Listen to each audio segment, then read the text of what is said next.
Assalamualaikum warahmatullahi wabarakatuh.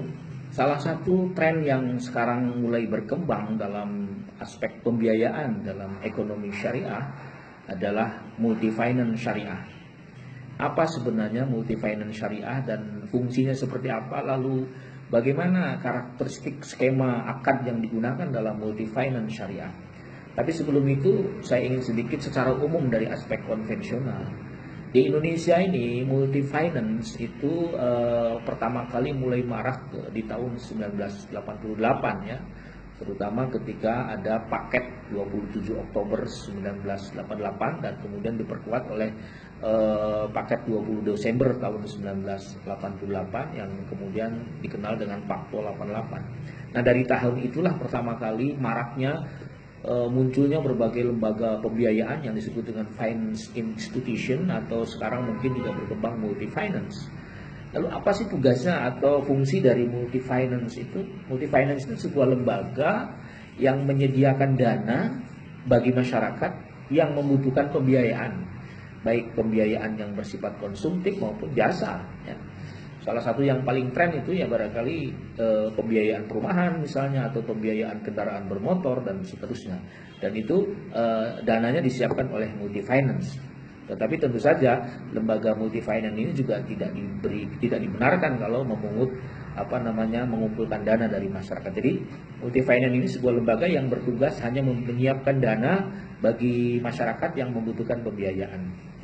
Nah, biasanya di konvensional itu ada beberapa skema yang digunakan atau akadnya misalnya menggunakan kita mengenal ada istilah leasing ya. Leasing itu salah satu produk yang akad yang digunakan oleh multi finance konvensional ya.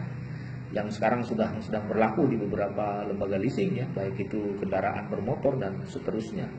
Begitu juga salah satu produk lain atau akad lain yang digunakan dalam konvensional itu penggunaan kredit card. Kartu kredit itu adalah bagian daripada apa itu namanya multi finance ya di ekonomi konvensional dan beberapa macam bentuk lainnya. Nah, agak berbeda dengan multi finance syariah tentu karena yang membedakan konvensional dengan syariah kan pada persoalan bunga.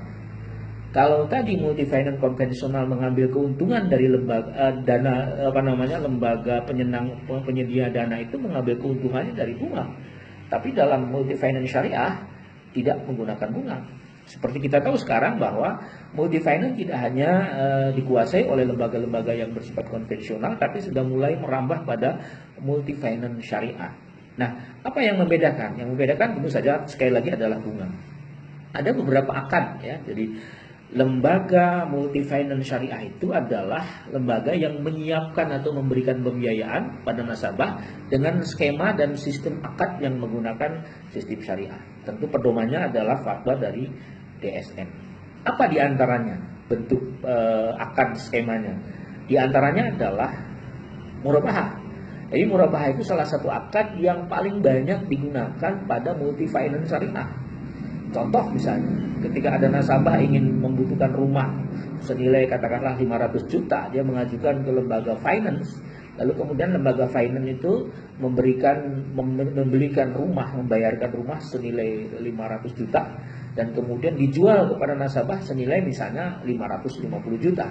Nah, 50 juta itu adalah margin yang diambil oleh lembaga pemilik dana atau lembaga finance dari proses akad murabahah tadi.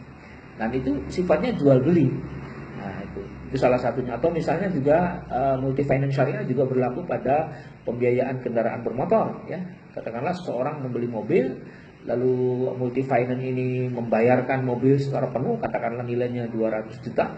Kemudian setelah membeli cash dari dealer 200 juta, maka lembaga pembiayaan ini kemudian menjual kepada nasabah misalnya senilai 250 juta. Nah, 50 juta itu adalah margin ya, margin dan bukan ditetapkan berdasarkan bunga. Boleh nggak? Boleh. Itulah akad-akad yang digunakan. Kemudian akad lain dalam multi finance syariah itu misalnya kita mengenal ada IMBT. IMBT itu ijarah muntahiyah bitamlik, sewa beli. Jadi awalnya transaksinya merupakan sewa. Nah, ini biasanya berlaku pada KPR ya, kepemilikan rumah. Jadi Pertama, sesungguhnya dianggap sebagai sewa, tapi ketika kemudian full dananya sudah terlunasi, maka itu menjadi tamlik, menjadi hak milik. Jadi ijarah muntahiyah bitamlik, sewa yang diakhiri dengan kepemilikan. Itulah sekilas tentang multi finance, terutama multi finance syariah. Mudah-mudahan bermanfaat. Assalamualaikum.